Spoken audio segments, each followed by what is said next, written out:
සාමාන්‍ය පෙළ කියලා කියන්නේ විභාග ලියන්න ඕන එක. හිටියා කියන්න හරි ඉන්න ඕන. හැබැයි ඒක හැරවුමක් නෙමෙයි ජීවිතේ. එක කඩයිමක් පමණයි. බොහෝ දරුවෝ හිතාගෙන ඉන්නවා මේක අපේ හැරවුමක් කියලා. නෑ ඒක කඩයිමක් විතරයි. එනිසා මතක තියාගන්න. ඔය තරුණ කාලය තුල අවුරුදු නේ දැන් නම් අවුරුදු 12 පෙන්නාම හදන්න බෑ. අවුරුදු 12 18 කාල සීමාව තුල මේ අර ඉන්දිගහට පයින් වයස කියලානේ කියන්නේ. ඉවරනේ පන්නොත් එහෙම. හරි පරිස්සමෙන් කටයුතු කරන්න. ඔය කාලය තුල තමයි ඔය කාලේ උපදෙස් දෙන්න බෑ. ඔය කාලේ හොඳ නරක තේරෙන්නේ නැහැ කියන්න බෑ. උපදෙස් දෙන හොඳ නරක කියලා දෙන හැම කෙනාම ළමයින්ට පේන්නේ කවුරු වගේද? හතුරු වගේ පේන්නේ, තරහකාරයෝ වගේ පේන්නේ.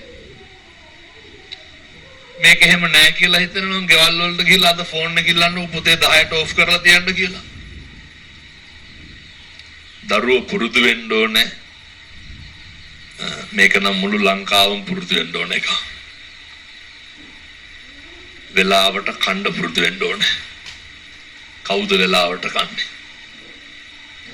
කවුද හොඳට කන්නේ? කන්නේ එක හරියට කරන්න. මේක කොළු කාලෙම තරුණ කාලෙම පුරුදු වුණාම නිදාගන්න එක හරියට කරන්න. අපිට වෙලාවක් නැත්තෙම මොකේද? කණ්ඩායි නිදාගන්නයි අපිට වෙලාවක් නැහැ. අපි වෙනුවෙන් කියලා හොරගන්න දෙයට අපිට වෙලාවක් නැහැ. අපිට අපේ කටයුතු වෙනුවෙන් වෙලාවක් වෙන් කරගන්න බැරි කොට ඒ දුවන ජීවිත බොහෝ දුරට ව්‍යාධීන් වලට පත් වෙන්න පුළුවන්, බොහෝ දුරට අසාර්ථක භාවයන් වලට පත් වෙන්න පුළුවන්. ඒ නිසා ඔය තරුණ කාලය තුල අරනේ අර විනයෝච සුසික්කිතෝ විනයවත් භාවයත් එක්කම ශිල්ප ශාස්ත්‍ර ටික සකස් කරගන්න. එතකොට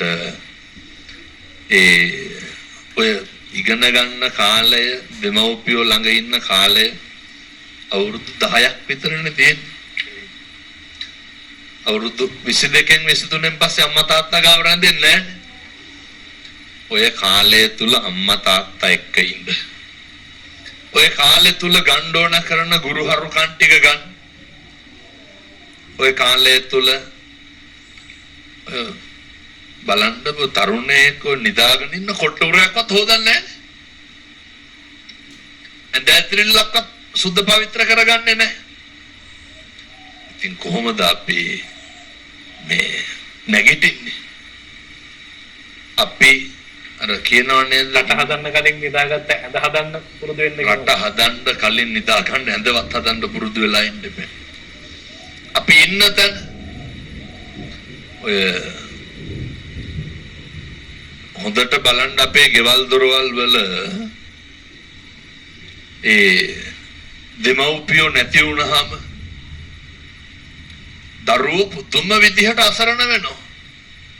හේතුව වැඩි වියටපත් වෙච්ච දරුවෝ ඉන්නවා සමහර විට අවුරුදු 23යි රෙද්දක් හොදගන්නේ නැහැ.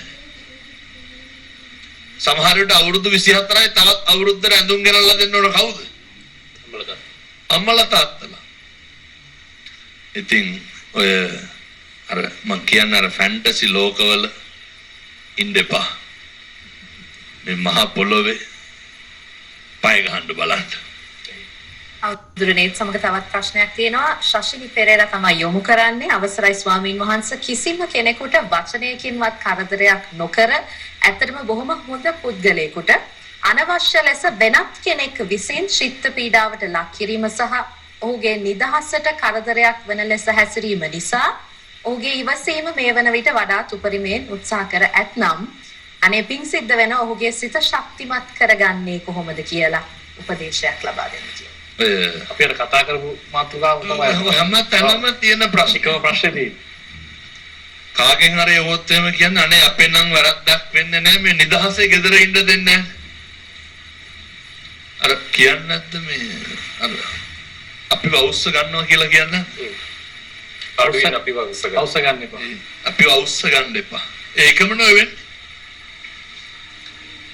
කාටවත් කරදරයක් නොකර මම උදාහරණයට ගන්නද? මං කාටද කරදර කරන්නේ? මම මොකද්ද කරන වැරද්ද? ඒ වුණාට වැඩිපුරම බැනුම් අහනවා කවුද? මම. මාර මුලින්ම දේශනා කරේ පැහැදිලි කරේ අර ක්වොලිටි එකක් තියනවද නැද්ද කියන එක බලන්න. ඒක පොල් කොම්බයක් නම් මොකද කරන්න ඕනේ? භාග්‍යවතුන් වහන්සේම දේශනා කරනවානේ අහවලා මට බැන්නේය, ගැහුවේ, නින්දා කළේ. ඔබ පිළිගත්තොත් විතරයි ඒ ඔබේ වෙන්නේ. බාරගත්තොත් විතරයි. උන්වහන්සේ කියනවා භාරද්වාජට ගන්න. භාග්‍යවතුන් වහන්සේ අහනවානේ මේ අක්‍රෝෂ කරනවා පරිභව කරනකොට එහෙනම් ඔය පොල් කොම්බ දිහා බලන්න එපා කියන්නේ. අපි හාමුදුරනේ අපි මේ ප්‍රශ්නයක් තියෙනවා මේ නංගි ළඟ. අපේ ප්‍රශ්නෙට උත්තර දෙමු. ප්‍රශ්නයක්. අවසරයි අපේ හාමුදුරුවනේ, මේ මගේ හිතේ කාලෙකට නම් තියෙන ප්‍රශ්නයකට පිළිතුරක් බලාපොරොත්තු වෙන තමයි ඔබ වහන්සේට මේ ප්‍රශ්නේ මම යොමු කරන්නේ. මම ගොඩක් සතුටින් ජීවත් වෙන කෙනෙක්. මගේ ජීවිතේ දුක් වෙන්න කාරණා හරිම අල්ප වශයෙන් තියෙන්නේ. හැබැයි සමහර වෙලාවට මට විශාල වශයෙන් පාළුවක්, තනිකමක්, කනස්සල්ලක් දැනෙනවා. මම ගොඩක් මිත්‍රශීලී කෙනෙක්, මට ගොඩක් යාළුවෝ ඉන්නවා. හැබැයි අර කිව්ව සතුට හරිම తాවකාලිකයි කියලා මට අර හැඟීම නිසා දැනෙනවා. මේ හැඟීම නිසාම බැඳීම් ඇති කරගන්න මගේ හිතේ ලොකු බයක් තියෙනවා, වගේම බැඳීම් ගැන ලොකු කලකිරීමක් දැනෙනවා. මම කැමතියි ඔබ වහන්සේගේ මේ හැඟීම යටපත් කරගන්න පිළිතුරක් ලබා ගන්න. කිව්වනේ සතුට හරි తాවකාලිකයි කියලා. මේ ලෝකේ හැම එකක්ම తాවකාලිකයි. නමුත් ඔය මිනිස්සු පොලිමට යනවා එක බමුණෙක් හම්බෙන්න. අඬා යන මිනිස්සු hina වෙවි යනවා. hina වෙවි යන මිනිස්සු අඬා යනවා. අඬා යන මිනිස්සුන්ට බමුණ මොකද්ද කියන්නේ? తాවකාලිකයි. අඬන එක නවත්තනවා. එන් తాවකාලිකයි. hina වෙවි යන මිනිස්සුන්ට මොකද්ද කියන්නේ? తాවකාලිකයි. తాවකාලිකයි. සියල්ල తాවකාලිකයි. සියල්ල ඒ తాවකාලිකයි. කියන්නේ ලෝකේ තියෙන හැම ප්‍රශ්නයකටම උත්තරේ తాවකාලිකයි. මේ වෙනස් වෙන දේ තුල හැම ප්‍රශ්නයකටම නෙමෙයි. මේ දුක සැප සතුට කියන එක මේකම රේඛාවක් මත වේලාවකට ඉස්සෙනවා, වේලාවකට පාත් වෙනවා, වේලාවකට ඉස්සෙනවා, වේලාවකට පාත් වෙනවා.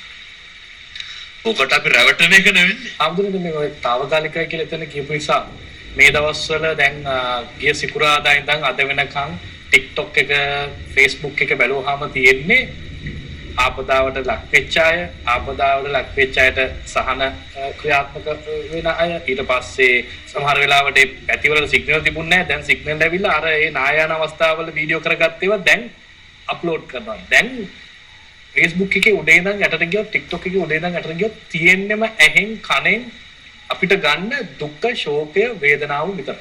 මේක මම හිතන්නේ මේ තාරුණ්‍යයේ සමහර වෙලාවට මේක දැකලම මනෝභාවය සමහර වෙලාවට අර ශෝකය කියන ෆීල් එකේ තියෙන්න පුළුවන්. ඒක තමන් නැති කරගන්න මොකක් හරි ක්‍රමයක් තියෙනවා. ඔය ලංකාවේ නම් ඕකත් తాවකාලිකයි. එයි. සතියනේ. ඔය බඩු බෙදන්නේ ඔය මොකට බලන්න. මේ සතියෙන් ඕක නවතිනවා. ඕක වැඩි කල් තියෙන්නේ නැහැ.